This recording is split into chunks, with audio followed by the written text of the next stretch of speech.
Quand j'ai arrêté de nager ou de faire du triathlon vers 22-23 ans et que je faisais mes études, finalement j'ai passé des examens pour devenir entraîneur. Enfin, j'étais dans un cursus universitaire où j'avais pris une licence entraînement et en fait ça s'est fait naturellement. C'est-à-dire qu'au début, déjà moi en tant qu'athlète, je regardais comment les séances étaient faites, pourquoi je faisais ça et pourquoi je faisais pas autre chose, quelles étaient les répercussions sur moi, et les progressions.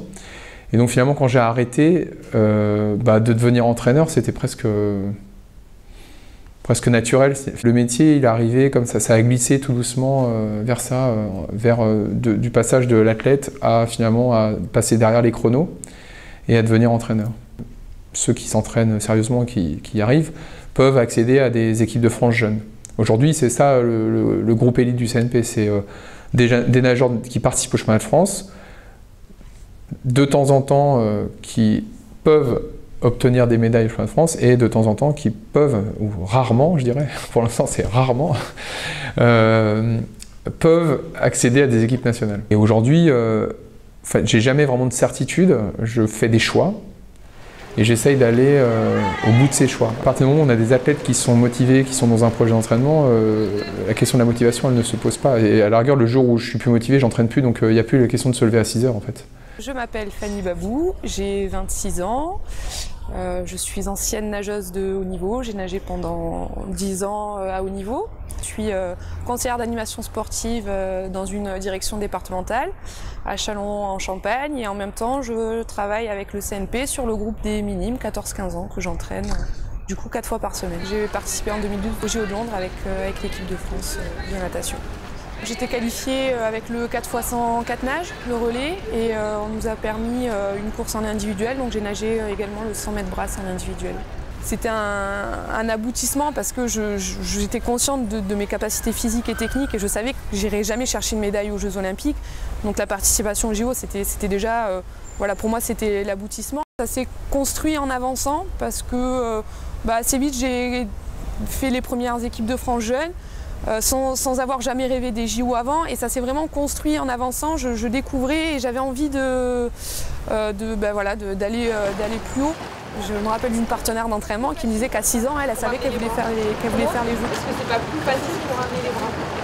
Les 3 premiers, c'était mieux. À la fin, de nouveau, ça décale petit à petit et tu ramènes après tout en même temps. On y va les amis, on se retrouve en retard.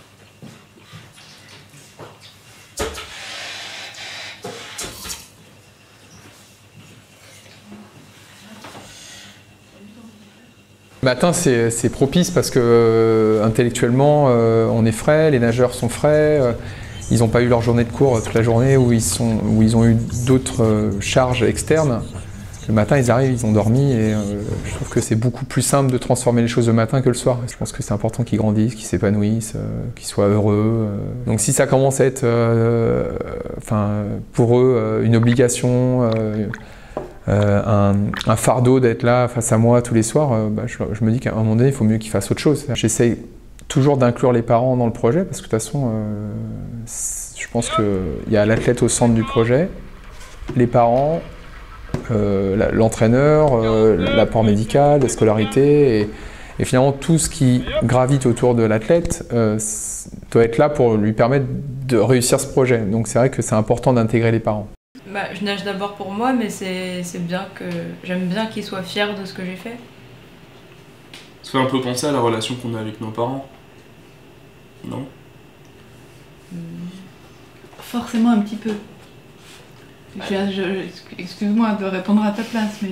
Quand tu fais des choses, la première chose que tu te dis, c'est plutôt « Yes, c'est génial ce que j'ai fait », t'es fier de toi-même, Ou t'es excité par le fait que tes parents ou ton entraîneur vont être fiers de toi? C'est les deux en même temps. Les deux en même temps?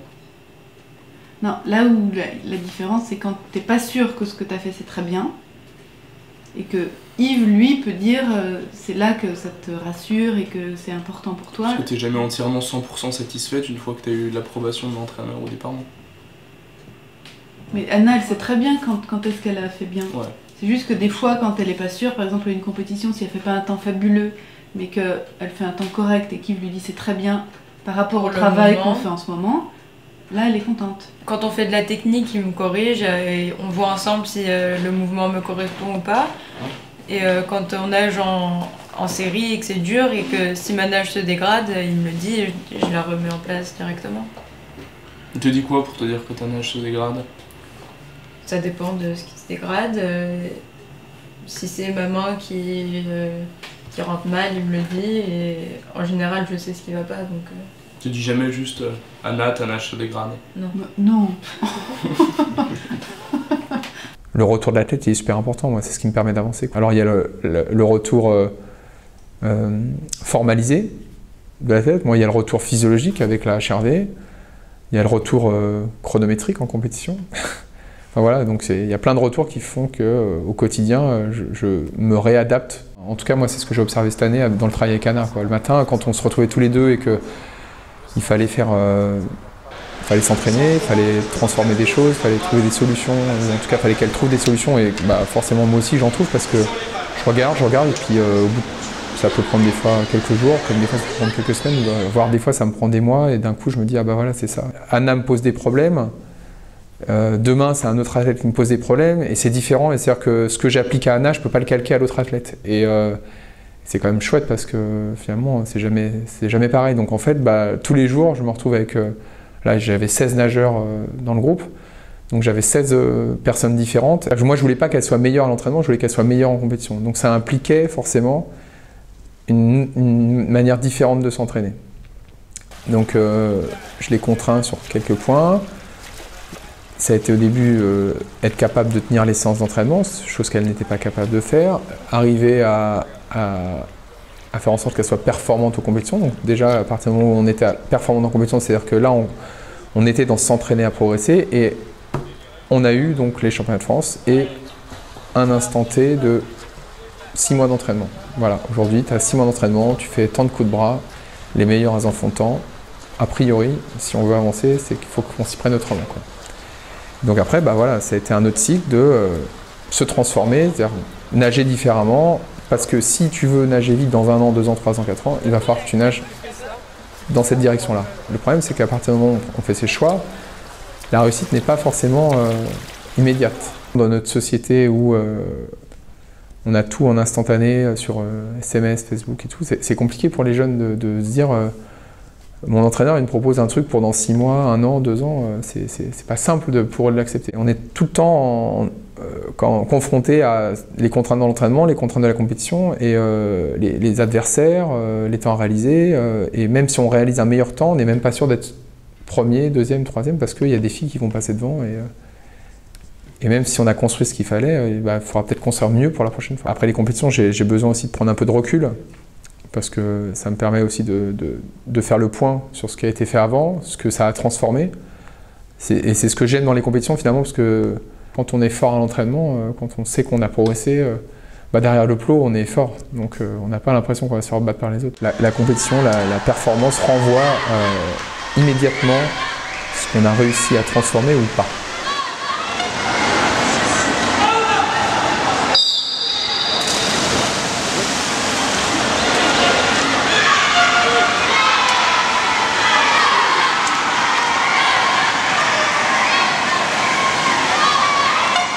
Au début, l'idée, ça a été qu'elle apprenne à s'entraîner. Ensuite, comme dirait Fabrice Pellerin, c'est ce qu'il disait, je trouvais ça vraiment intéressant, c'est qu'elle s'entraîne à progresser. Qu'elle s'entraîne à progresser. Je pense pas qu'il faille être dans l'eau pour mieux comprendre la natation. Enfin, je pense qu'il y a plein d'entraîneurs qui n'ont pas mis un pied dans l'eau depuis des années et qui sont d'un niveau excellent, voire expert comme on n'en a jamais eu. Donc, non, je pense qu'il faut juste réfléchir à comment faire en sorte que le nageur soit efficient, c'est-à-dire qu'il nage le plus vite possible avec le moins de coûts énergétiques, quoi. Quand on propose quelque chose qui est facile à un athlète, à un moment donné, il faut trouver quelque chose qui le mette en difficulté pour pouvoir pour qu'il se transforme. Le plus important, c'est d'être capable d'observer. Mais d'observer le nageur dans sa globalité et pas forcément qu'un geste, qu'un mouvement, qu'un petit doigt, qu'une main, et de voir un peu comment tout fonctionne, en fait, l'ensemble, en fait. Je pense que c'est important d'observer le nageur dans son ensemble et pas forcément qu'à des points précis, parce que finalement, les points précis sont souvent la conséquence d'un autre problème. Et un entraîneur d'un sprinter, Bruni Surin à l'époque, c'était un sprinter canadien, disait que le meilleur outil de l'entraîneur, c'était la gomme. Et finalement, c'est ça, c'est-à-dire que des fois, on propose des choses et on se rend compte sur place que ça ne va pas. Et il faut être capable d'être malléable et d'arriver à s'adapter par rapport à ce qu'on observe. Et c'est ça que finalement, il y a des entraîneurs qui arrivent avec certains athlètes parce qu'il y a une relation qui se crée et il y a une sorte de feeling qui fait que les choses se passent bien et ça va jusqu'à la médaille. Notre réussite, elle est liée quand même à la qualité et au niveau de l'athlète, hein. C'est-à-dire que si on a un athlète de niveau olympique, forcément, ce nageur-là, il ira aux Jeux Olympiques. Alors après, peut-être qu'il fera la différence entre un entraîneur lambda et peut-être un entraîneur expert. C'est peut-être celui qui aura un nageur olympique et qui arrivera à l'amener à la médaille. Et voilà, c'est ça qui va différencier peut-être. Et puis la relation avec l'athlète, enfin, il y a plein de choses comme ça qui comptent. C'est-à-dire que rarement les nageurs me disent que c'est dur. Ou en tout cas que je comprends pas parce que ce que je leur donne, c'est dur. Voilà. Le fait de faire un peu de sport, qu'ils sachent que je fais du trail, que je cours des courses qui durent plus de 5, 6 heures, 7 heures. Mais bon, après, je le fais pour moi. Je fais pas pour leur dire, vous avez vu comment je suis fort, hein, votre entraîneur. C'est pas question de ça. C'est juste... ça me pose moins de problèmes quand je leur demande des trucs durs ou quand je leur demande de s'entraîner 2 fois par jour ou quoi, parce que derrière, ils savent que je peux être aussi, moi aussi, dans des moments de solitude comme eux, face à la douleur et face à des difficultés. Donc c'est vrai que j'ai cet avantage-là, quoi. Mais quand je nage avec eux, je m'engage, quoi, maintenant. C'est fini, le temps où on est leur entraîneur. Et donc ça implique une certaine distance et en même temps un certain échange. Il y a de l'affectif, forcément, mais cet affect, il ne doit pas déborder, en fait. Il ne doit pas déborder en frères, en copains ou en parents. On est leur entraîneur. On les apprécie, on les aime bien. On a plus ou moins d'affinité. Et c'est ça qui est important, quoi. Donc en général, quand un athlète me dit qu'il arrête, je lui dis, écoute, très bien, j'accepte, c'est ton choix. Ça peut m'embêter, hein, je peux trouver ça dommage. Mais je respecte le choix de l'athlète et je me dis que finalement on a passé des bons moments ensemble. Moi, tant qu'Anna, elle voudra s'entraîner avec moi, qu'elle pensera que je suis une solution, en tout cas, je peux l'accompagner dans son projet, je le ferai. Si un jour je pense que je ne suis pas suffisamment armé pour l'accompagner, je lui dirai aussi. Et je lui dirai d'aller voir ailleurs. Donc aujourd'hui, on met des choses en place. Ça a l'air de fonctionner. S'il faut qu'on mette d'autres choses en place, ou en tout cas s'il faut qu'elle parte après le bac, parce qu'à un moment donné elle va être confrontée à qu'est-ce que je fais après le bac. C'est des choses que oui, j'envisage, et qui font partie de la vie et de la vie de l'athlète. Et donc pour moi, la vie de l'athlète, c'est son projet, et si son projet c'est d'aller ailleurs, c'est comme ça. Et puis le jour où il y en aura un qui voudra rester avec moi, il restera avec moi. Enfin, c'est... Bien sûr, c'est toujours embêtant de perdre une athlète avec qui on a eu avec qui on a construit des choses, avec qui on a réussi à progresser, hein, parce que les athlètes nous font progresser, je le pense, vraiment.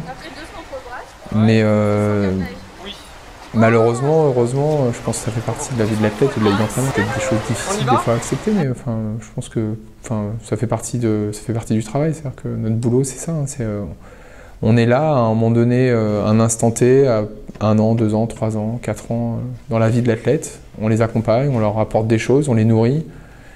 Ils nous nourrissent, parce que ça, je le pense vraiment. Hein, je pense que vraiment l'athlète nous nourrit, nous permet d'être meilleur, quoi.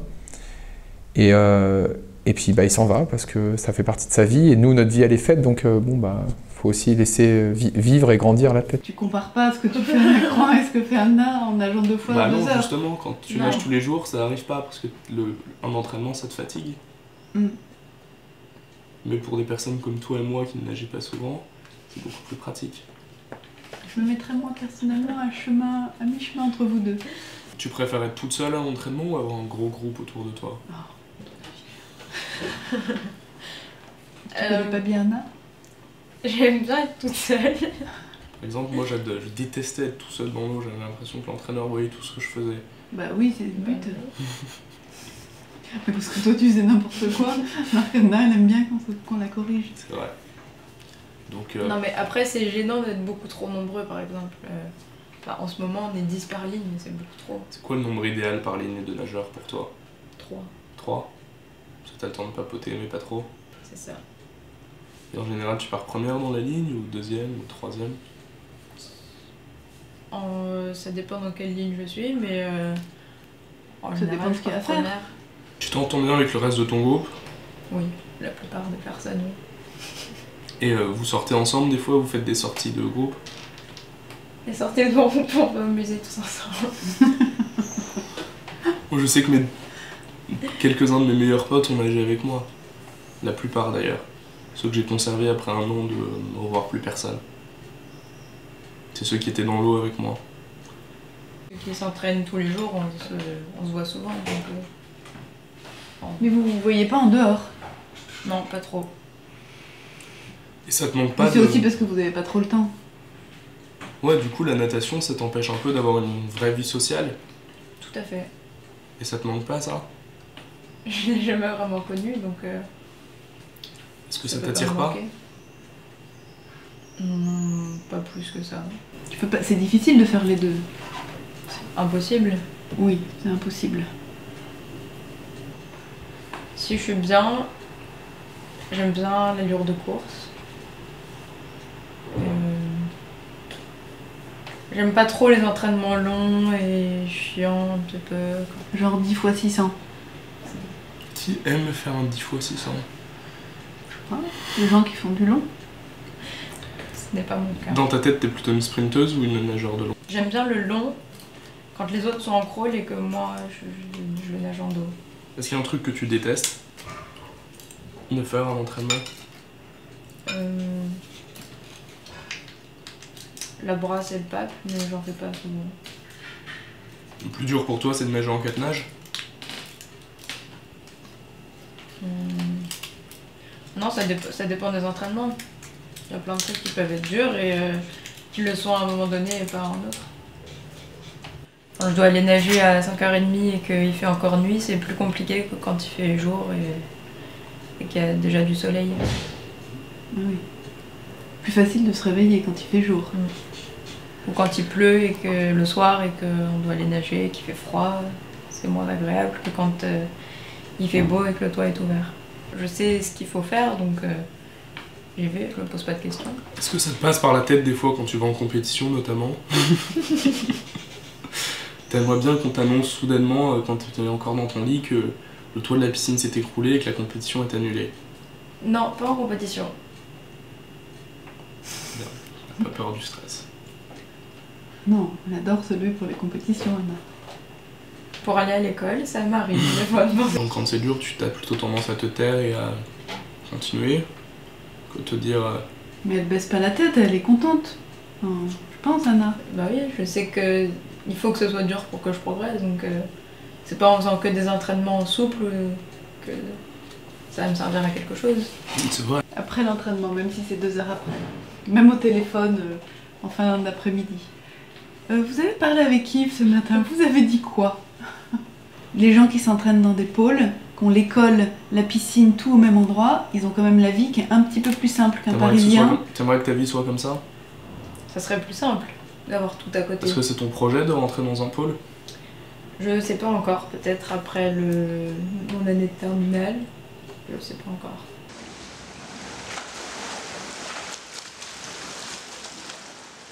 On est entouré à ce moment-là de d'autres adolescents, donc on fait notre vie d'ado, mais avec des nageurs qui vivent la même chose que nous.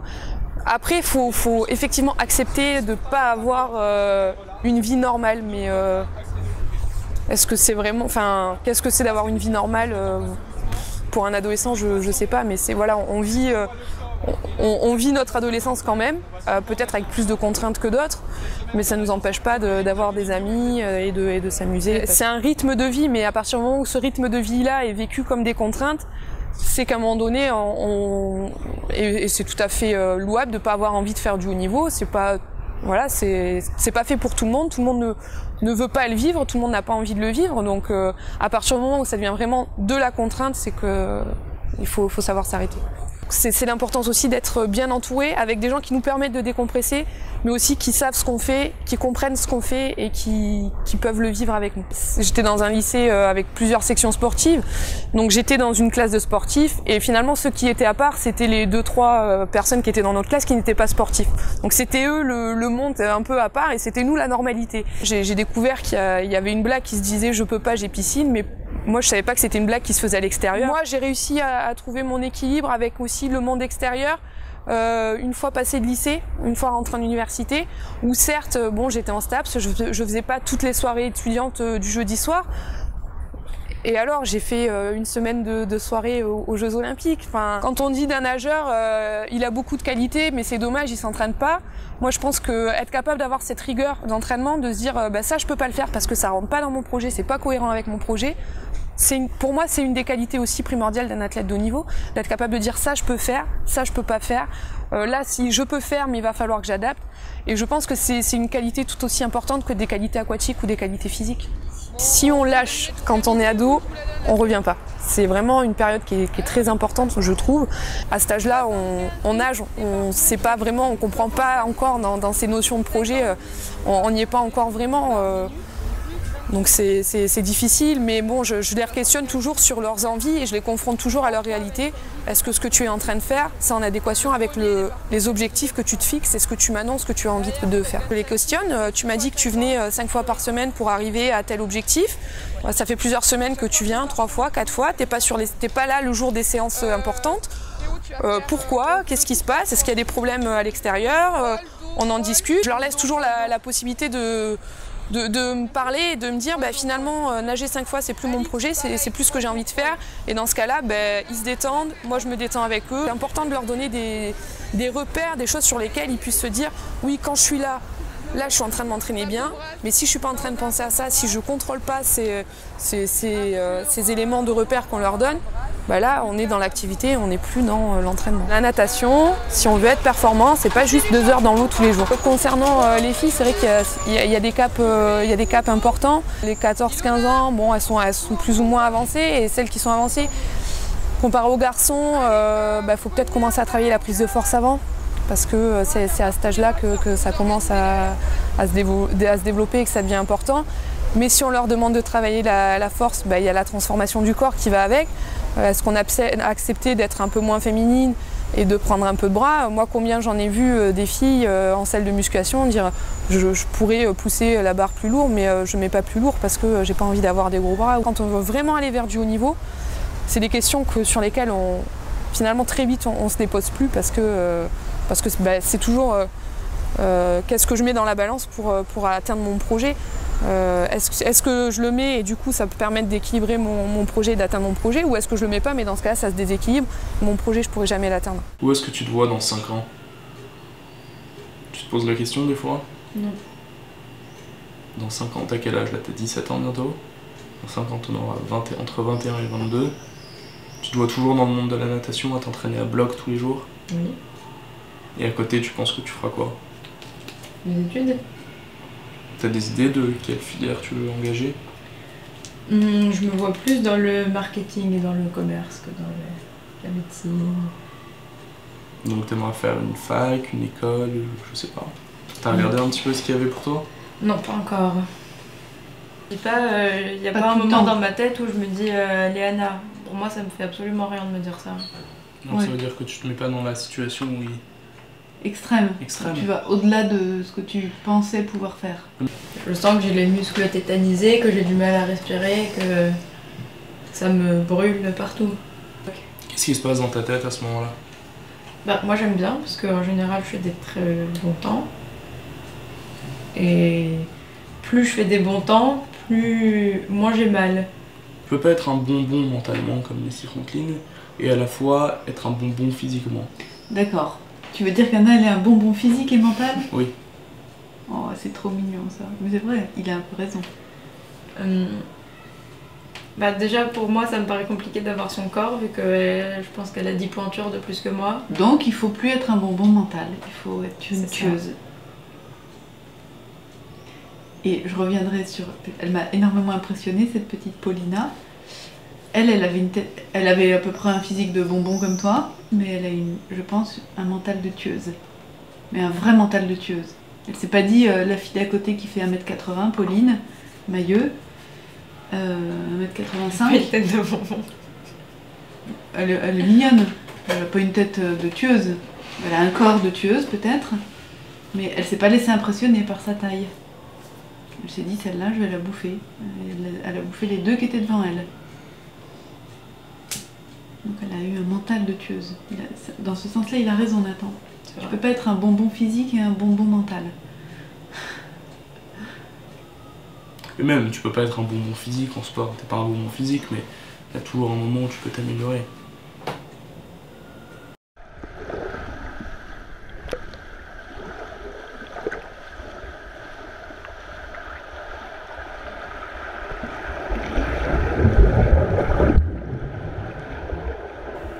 Pour l'instant, dans ma tête, il n'y a que la natation.